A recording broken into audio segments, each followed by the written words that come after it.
അതിനുശേഷം പുള്ളിക്ക് ആറാട്ടെണ്ണെന്ന് പേരും വരും. ഈ മീഡിയയുടെ മുന്നിൽ വന്നിട്ട് ഇനി എൻ്റെ അടുത്തു എന്ന് പറഞ്ഞിട്ട് ഇങ്ങനെ വന്ന് നിൽക്കുവാണ്. തിയേറ്റർ പണ്ട് ബി ക്ലാസ് ആയിരുന്നപ്പോഴും എല്ലാവർക്കും കൂത്താട്ടുള്ള മൂവാറ്റുപുഴ കോതമംഗലം പെരുമ്പാവൂർ അങ്കമാലി തൊട്ട് ഏറ്റവും പ്രിയപ്പെട്ട ഒരു തിയേറ്ററായിട്ട് ഓൾറെഡി മാറിയ തിയേറ്ററാണ്. എന്തിനും ഒരു കൺട്രോൾ വേണം, അഴിഞ്ഞാടാനുള്ളൊരു സ്ഥലമല്ല. കാരണം ഇവരുടെ കണ്ടന്റ്സ് ആണ് പല ചാനലുകൾക്കും. പക്ഷേ പുള്ളി ഒരു തിയേറ്ററിനെ പറ്റി പറയുമ്പം അതിനെപ്പറ്റി നമ്മൾ പറയുന്നത് മാത്രം.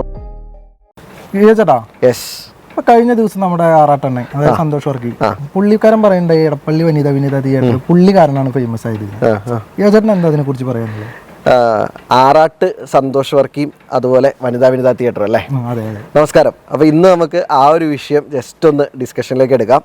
ഇത് ആക്ച്വലി ഈ ആറാട്ട് സന്തോഷ് വർക്കി പറഞ്ഞത്, എൻ്റെ ഓണറോട് പറഞ്ഞത്, പുള്ളിയാണ് ഞാനല്ലേ നിന്റെ തിയേറ്റർ ഫേമസ് ആക്കിയത്, നന്ദി വേണടാ, അങ്ങനെയാണ് പറഞ്ഞത്. അതെ, ഇറങ്ങി വരുന്നുണ്ടായിരുന്നു. അപ്പോൾ അതിൻ്റെ ഒരു കാര്യത്തിലേക്ക് വരികയാണെങ്കിലുണ്ടല്ലോ, നമുക്ക് കുറച്ച് പിന്നോട്ടേക്ക് പോവാം. അതായത് ഞാൻ ഏകദേശം ഒരു 15 വർഷത്തിന് മുകളിലായിട്ട് വനിതാ തിയേറ്റർ സ്ഥിരം കാണുന്ന ആളാണ്, തിയേറ്റർ പുറമേ നിന്ന് കാണുന്ന ആളാണ്. അപ്പോൾ ഞാൻ ആദ്യമേ കാണുമ്പോൾ ഈ തിയേറ്റർ ഒരു ബി ക്ലാസ് തിയേറ്റർ ആയിരുന്നു, എന്ന് വെച്ചാൽ റിലീസ് ചെയ്യാത്ത തിയേറ്റർ ആയിരുന്നു. അന്ന് 2 തിയേറ്റർ ഉണ്ട്, 2 വലിയ തിയേറ്ററുകളുണ്ട്. അതിൽ വനിതാ തിയേറ്ററിൽ അന്ന് ഉച്ചയ്ക്ക് ഒരു പടം 12 മണിക്ക്, പിന്നെ 3 ഷോ റെഗുലർ ബി ക്ലാസ്, അതായത് ഷിഫ്റ്റ് ചെയ്ത് വരുന്ന സിനിമകൾ. വിനിത തിയേറ്ററിൽ റെഗുലറായിട്ട് 3 ഷോ ഉണ്ടാവും. അത്തരത്തിലായിരുന്നു ഓടിക്കൊണ്ടിരുന്നത്. നല്ല രീതിയിൽ പ്രവർത്തിച്ചിരുന്ന ഒരു തിയേറ്റർ ആയിരുന്നു. ആളുകളൊക്കെ നല്ലോണം വന്നു. അതെ, നല്ല തിരക്കൊക്കെ ഉണ്ടായിരുന്നു. അപ്പോൾ അങ്ങനെ അതുപോലെ സ്ഥിരം ഷൂട്ടിംഗ് ഒരു തിയേറ്ററാണ്. കുറേ സിനിമകളിൽ ഈ തിയേറ്റർ ഞാൻ രസികൻ സിനിമയിൽ കണ്ടിട്ടുണ്ട്. അങ്ങനെ വന്ന ഈ തിയേറ്റർ എനിക്ക് തോന്നുന്നു വൈഡ് റിലീസൊക്കെ വന്നതിന് ശേഷം നമ്മുടെ കൊച്ചിയിൽ ലുലു മാളൊക്കെ ഓപ്പൺ ആയപ്പം ലുലുവിൽ 11 സ്ക്രീനോ 10 സ്ക്രീനോ നമ്മുടെ PVRൻ്റെ വന്നു. അപ്പോൾ അതിനുശേഷം എന്തായി, ഈ വനിതാ തിയേറ്റർ പുതുക്കി പണിയാണെന്നൊരു ന്യൂസ് കേട്ടു. അപ്പോൾ അങ്ങനെ പുതുക്കി പണിയാണെന്ന് ന്യൂസ് കേട്ടപ്പോൾ ഞാൻ ഉൾപ്പെടെ നമ്മൾ ഈ സ്ഥിരം ഈ തിയേറ്ററിൻ്റെ ചുറ്റുവട്ടത്തോ അല്ലെ ഇതിനെ പാസ് ചെയ്യുന്ന അല്ലെങ്കിൽ ഈ തിയേറ്ററിനെ അറിയാവുന്ന ആളുകളൊക്കെ വിചാരിച്ചത് ഇതൊരു ഭയങ്കര മണ്ടൻ തീരുമാനമായിരിക്കുന്നതാണ്. കാരണം തൊട്ടടുത്ത് PVRൻ്റെ കിടിലോൽക്കിടിലുമായിട്ടുള്ള തിയേറ്ററുകളും അതുപോലെ തന്നെ വരാപ്പുഴയിൽ M സിനിമാസ് അങ്ങനെയുള്ള തിയേറ്ററുകളൊക്കെ ഉള്ളപ്പം ഇതിൻ്റെ അടുത്ത് വീണ്ടും അത് മെയിൻ റോഡിൽ നിന്ന് അല്പം മാറിയിട്ട് ഒരു 4 സ്ക്രീൻ അല്ലെ 3 സ്ക്രീനൊക്കെ പണിയുക എന്ന് വെച്ചാൽ അതിലേക്ക് പൈസ മണ്ടൻ തീരുമാനമായിരിക്കും എന്ന് വിചാരിച്ചു. എന്നിരുന്നാലും അന്നത്തെ കാലത്ത് അതിൻ്റെ ഓണർ വളരെ ധൈര്യപൂർവ്വം മുന്നോട്ട് പോവുകയും ഈ തിയേറ്ററിനെ വളരെ കിടിലമായിട്ട് നവീകരിച്ച് എന്താ പറയുക ഒരു ബെറ്റർ ഒരു തിയേറ്ററാക്കി മാറ്റി. അപ്പോൾ അങ്ങനെ മാറ്റിക്കഴിഞ്ഞ് ഈ തിയേറ്റർ റിലീസായി. അപ്പോൾ അതുവരെ കൊച്ചിയിൽ ഒരു സിനിമയുടെ പ്രൊമോഷനായിട്ട് ബന്ധപ്പെട്ട, അന്ന് ഇത്ര ഓൺലൈൻ മീഡിയ ഒന്നുമില്ല, എന്നിരുന്നാലും സിനിമയുടെ പ്രൊമോഷനായിട്ട് ബന്ധപ്പെട്ട ആക്ടിവിറ്റീസും അതുപോലെ തന്നെ ക്രൂ ഒക്കെ വന്നുകൊണ്ടിരുന്നത് നമ്മുടെ പത്മ തിയേറ്റർ, സരിത തിയേറ്റർ അവിടെയൊക്കെ വന്നു. ഷേണായിസ് ആ സമയത്ത് റിനോവേഷൻ വേണ്ടി അടഞ്ഞേക്കുവാണ്. അപ്പോൾ അങ്ങനെ വന്നുകൊണ്ടിരുന്ന് കഴിഞ്ഞപ്പോഴത്തേക്കും എന്തായി, ഈ വനിതാ തിയേറ്ററിൽ വിശാലമായ പാർക്കിങ്, പിന്നെ കൊച്ചിയുടെ ആ ഒരു ഏറ്റവും സിറ്റിയുടെ ഉള്ളിലേക്കുള്ള തിരക്കിൽ നിന്നുള്ളൊരു മോചനം, അതായത് MG റോഡിലേക്കൊന്നും പോകണ്ട. അപ്പോൾ ആലുവയിൽ നിന്നും വൈറ്റിലയിൽ നിന്നൊക്കെ ആളുകൾക്ക് വരാൻ സൗകര്യം. അങ്ങനെ ആളുകൾ ക്രൂ ഒക്കെ വരുന്നത് പയ്യെ നമ്മുടെ വിനീതയിലേക്കായി. അപ്പോൾ അതിൻ്റെ ഒപ്പം തന്നെ ഈ വനിതാ തിയേറ്ററിന് കൊച്ചിയിലെ ഏറ്റവും ബെസ്റ്റ് ഫാമിലി തിയേറ്റർ എന്നുള്ളൊരു പേര് വന്നു. അതെ, അന്ന് തൃപ്പൂണിത്തുറ സെൻട്രലോ അല്ലെങ്കിൽ മറ്റു തിയേറ്ററിലോ ന്യൂ സെൻട്രലൊന്നും ഓപ്പൺ ആയിട്ടില്ല. കൊച്ചിയിലെ ഒരു എന്താ പറയുക ഒരു ഫാമിലി തിയേറ്റർ ആയിട്ട് വിനീത ബ്രാൻഡ് ചെയ്യപ്പെട്ടു. എല്ലാം കൊണ്ടൊരു നല്ല തിയേറ്ററായി മാറി. തീർച്ചയായിട്ടും അങ്ങനെയാണ് വിനീത തിയേറ്റർ കൊച്ചിക്കാർക്കിടയിൽ അല്ലെ എറണാകുളം ജില്ലയിൽ തന്നെ ഫേമസ് ആയത്. ആ എറണാകുളം ജില്ലയിൽ വനിതാ തിയേറ്റർ ഫേമസ് ആയി എന്ന് പറയുമ്പോഴത്തേക്കും അത് എറണാകുളം ജില്ലയുടെ എല്ലാ മേഖലകളിലുള്ള ആളുകൾക്ക് അറിയപ്പെടുന്ന തിയേറ്ററായിട്ട് അന്നേ മാറിയിരുന്നു. അതിനുശേഷം എനിക്ക് തോന്നുന്നു ഒരു ആഫ്റ്റർ കോവിഡ് ഇറ അല്ലെ കോവിഡിന് തൊട്ട് മുമ്പുള്ള സമയത്തൊക്കെയാണ് നമ്മുടെ ഈ ഒരു ഇൻസ്റ്റാഗ്രാം സോഷ്യൽ മീഡിയ പ്രൊമോഷൻ ഇത്രയും ഒരു കൊടുമ്പിരി കൊണ്ട്. അങ്ങനെ കൊടുമ്പിരി കൊണ്ട സമയത്ത് തന്നെ സോഷ്യൽ മീഡിയയുടെ ആളുകൾ അല്ലെങ്കിൽ വിവിധ ചാനലുകൾ, ഇപ്പോൾ ഈ കൂണ് പൊട്ടി മുളയ്ക്കുന്ന പോലെ ചാനലുകൾ വരുന്നുണ്ടല്ലോ. അപ്പോൾ ഈ ചാനലുകളെല്ലാം ഈ വനിതാ തിയേറ്ററിൽ എത്തുന്നൊരു ഇത് തുടങ്ങി. അപ്പോൾ ക്രൂ വരുന്നുണ്ട്. അപ്പോൾ സ്വാഭാവികമായിട്ട് സിനിമയിൽ അഭിനയിച്ച ലേഡീസ് വരും, ക്രൂ വരും. അതിൻ്റെ ഒപ്പം കുറേ ആളുകൾ സിനിമ ഫസ്റ്റ് ഡേ കാണാൻ വരുന്ന ആളുകളുണ്ട്. എല്ലാവരും അതെ ഒരു പാക്കേജ് പോലെ ഈ വനിതാ തിയേറ്ററിൽ വന്ന വണ്ടി പാർക്ക് ചെയ്യാനുള്ള സൗകര്യമുണ്ട്. അപ്പോൾ അങ്ങനെ വന്നപ്പോഴത്തേക്കും സ്വാഭാവികമായിട്ടും വനിതാ തിയേറ്ററിന് ഒരു സോഷ്യൽ മീഡിയയിൽ ഒരു അറ്റൻഷൻ അന്നേ കിട്ടി തുടങ്ങി. അതിനുശേഷം നമ്മുടെ ആറാട്ട് എന്ന് പറയുന്ന ആ ഒരു സിനിമ നമ്മളൊക്കെ കണ്ട സിനിമയാണ്. അതിന് നല്ല റിവ്യൂ പറഞ്ഞ്, അതായത് നല്ലതാണെന്ന് പറഞ്ഞ് അങ്ങനെ അന്ന് സോഷ്യൽ മീഡിയയിൽ ഒരു എന്താ പറയുക അന്നൊരു കോമാളി എന്ന രീതിയിൽ മുദ്ര കുത്തപ്പെട്ട ഒരു വ്യക്തിയാണ് ഈ പറഞ്ഞ സന്തോഷ് വർക്കി. അതിനുശേഷം പുള്ളിക്ക് ആറാട്ടെണ്ണെന്ന് പേരും വീണു. നമ്മളാരും പുള്ളീനെ സപ്പോർട്ട് ചെയ്യുക എതിർക്കുക അതിന് നമ്മുടെ ആവശ്യമല്ല അതൊന്നും. പക്ഷേ പുള്ളി ഒരു തിയേറ്ററിനെ പറ്റി പറയുമ്പം അതിനെപ്പറ്റി നമ്മൾ പറയുന്നത് മാത്രം. അപ്പോൾ ബേസിക്കലി ഞാൻ പറഞ്ഞു വന്നതെന്ന് വെച്ചാൽ ഈ ആറാട്ട് സന്തോഷ് വർക്കിയോ അല്ലെങ്കിൽ അലിൻജോസ് പെരേര പിന്നെ പുള്ളിക്ക് ശേഷം വന്നു. അതെ, ഇവരാരും ഫേമസ് ആക്കിയ ഒരു തിയേറ്റർ അല്ല വനിതാ വിനിത തിയേറ്റർ. വനിതാ വിനിത തിയേറ്റർ ഓൾറെഡി കൊച്ചിക്കാരുടെ അല്ലെ എറണാകുളം ജില്ലയിലുള്ള എല്ലാ ആളുകൾക്കും ഏറ്റവും പ്രിയപ്പെട്ട ഒരു തിയേറ്ററായിട്ട് ഓൾറെഡി മാറിയ തിയേറ്ററാണ്. പക്ഷേ ഇവർ വന്നതിന് ശേഷം ഉണ്ടായ ഒരു കാര്യമുണ്ട്, അതും നമ്മൾ പറയണം.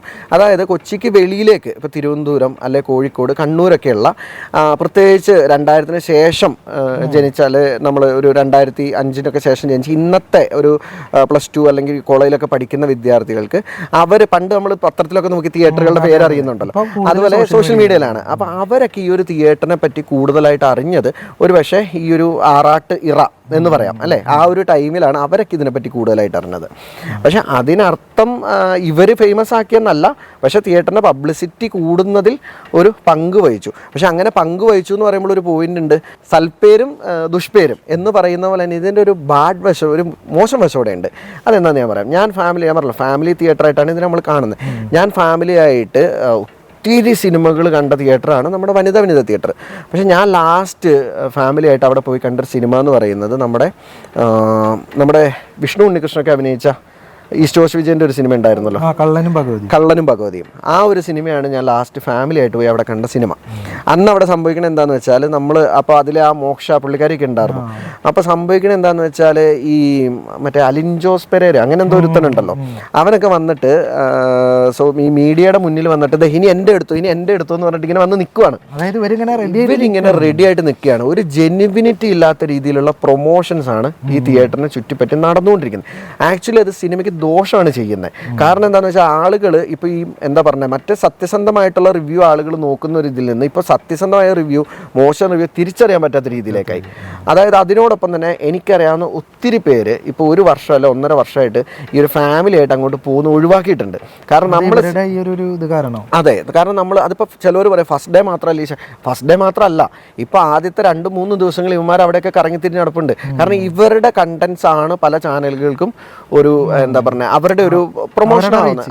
നമ്മളതിനെ മോശം പറയുന്നില്ല, പക്ഷേ ഫാമിലി ആയിട്ട് ഓഡിയൻസ് പോകുമ്പോൾ ഇതൊരു ബുദ്ധിമുട്ടാണ്. അപ്പോൾ നമുക്ക് വിഷയം ക്ലോസ് ചെയ്യാം. അതെ, ഫസ്റ്റ് ഡേ ഫസ്റ്റ് ആണെങ്കിൽ ഇപ്പോൾ ഒത്തിരി ഓപ്ഷൻസ് ഉണ്ട്. കാരണം ഷെയർഡൈസ് ഓപ്പണായി, ന്യൂസ് സെൻട്രൽ ഓപ്പണായി, അപ്പോൾ അങ്ങനെ തിയേറ്ററുകൾ ഇഷ്ടം പോലെ ആയിട്ടുണ്ട്. അപ്പോൾ ഫാമിലിക്ക് ഓപ്ഷൻ ഫോർമാളിൽ 8 സ്ക്രീൻ വീണ്ടും വന്നു. സോ ഫാമിലിക്ക് ഓപ്ഷൻസ് ഉണ്ട്. വനിതാ വിനിത അല്ലെങ്കിൽ ബെറ്റർ ഇത് തരുന്ന തിയേറ്റേഴ്സ് ഉണ്ട്. പക്ഷേ സോഷ്യൽ മീഡിയനെ ആശ്രയിച്ച് ജീവിക്കുന്ന ആളുകൾക്ക് ഓപ്ഷൻ വനിതാ വിനിത മാത്രമേ ഉള്ളൂ. അപ്പോൾ നമുക്ക് വിഷയം ക്ലോസ് ചെയ്യാം. എന്താണെന്ന് വെച്ചാൽ ആറാട്ട് സന്തോഷ് വർക്കി അദ്ദേഹമല്ല ഈ ഒരു തിയേറ്റർ ഫേമസ് ആക്കിയത്. അപ്പം തിയേറ്റർ ഓൾറെഡി ഫേമസ് ആയിരുന്നു. തിയേറ്റർ പണ്ട് B ക്ലാസ് ആയിരുന്നപ്പോഴും എല്ലാവർക്കും ഇഷ്ടപ്പെട്ട തിയേറ്റർ ആയിരുന്നു. അന്നും സിനിമയിൽ ധാരാളം അയാളും ഞാനും തമ്മിൽ, അതുപോലെ രസികൻ, ഇങ്ങനെയുള്ള കുറേ സിനിമകളിൽ അന്നേ ഈ തിയേറ്റർ വന്നിട്ടുണ്ട്. അതിനുശേഷം ഈ തിയേറ്റർ ഫാമിലി തിയേറ്റർ എന്നുള്ള രീതിയിൽ എറണാകുളം ജില്ല മുഴുവൻ, അതായത് ഇപ്പം ഞാൻ പറയുകയാണെങ്കിൽ അങ്ങേയറ്റത്ത് കൂത്താട്ടുള്ള മൂവാറ്റുപുഴ കോതമംഗലം പെരുമ്പാവൂർ അങ്കമാലി തൊട്ട് ഇങ്ങോട്ടേക്ക് വന്നു കഴിഞ്ഞാൽ നമ്മുടെ ചെറായി വൈപ്പിൻ മുനമ്പ് ഏരിയയിൽ ഉൾപ്പെടെയുള്ള ആളുകൾക്ക് ഈ തിയേറ്റർ നന്നായിട്ട് അറിയായിരുന്നു. പക്ഷേ ആ ഒരു ഇതിനപ്പുറത്തേക്ക് കുറേ ആളുകൾ സോഷ്യൽ മീഡിയ വഴി, അത് നല്ല രീതിയിലായാലും മോശം രീതിയിലായാലും അറിയപ്പെടാൻ ഒരു കാരണം പുള്ളിയായിട്ടുണ്ട്. പക്ഷേ അതിനർത്ഥം പുള്ളി കാരണം ഫേമസ് ആയ തിയേറ്റർ എന്നല്ല. അപ്പോൾ ഇതാണ് എൻ്റെ ഈ വിഷയത്തിലുള്ള ഒരു ഒബ്സർവേഷൻ. ശരിക്കും പറഞ്ഞാൽ ഉന്തിൻ്റെ കൂടെ ഒരു തള്ള്. അതെ, എക്സാക്ട്ലി, ഉന്തിൻ്റെ കൂടെ ഒരു തള്ള്, അതാണ് അവിടെ നടന്നിട്ടുള്ളത്. അപ്പോൾ എനിക്ക് ഈ വനിതാ തിയേറ്ററിൻ്റെ മാനേജ്മെൻറ്റിനോട് പറയാനുള്ളത് എന്താ വെച്ചാൽ റിക്വസ്റ്റ് കൂടെയാണ്, നിങ്ങളിതൊന്നും ശരിക്കും പരിഗണിക്കണം. കാരണം പ്രൊമോഷനൊക്കെ ആവശ്യമാണ്.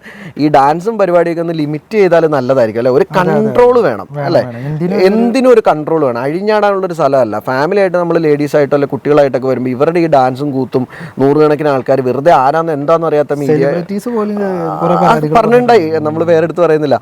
അപ്പോൾ എന്തായാലും ഈ പറഞ്ഞ വേട് തന്നെ ഉന്തിൻ്റെ കൂടെ ഒരു തള്ള. അപ്പോൾ ഈ ഒരു വിഷയത്തിലുള്ള നമ്മുടെ ഒരു ഒബ്സർവേഷൻ ഇതാണ്. അപ്പോൾ എന്തായാലും ഇനി ഇതുപോലെ ചെറിയ ചെറിയ വിഷയങ്ങളിലൊക്കെ ചെറിയ ചെറിയ അഭിപ്രായങ്ങളുമായിട്ട് നമുക്ക് ഇടയ്ക്ക് കാണാം. Thank you.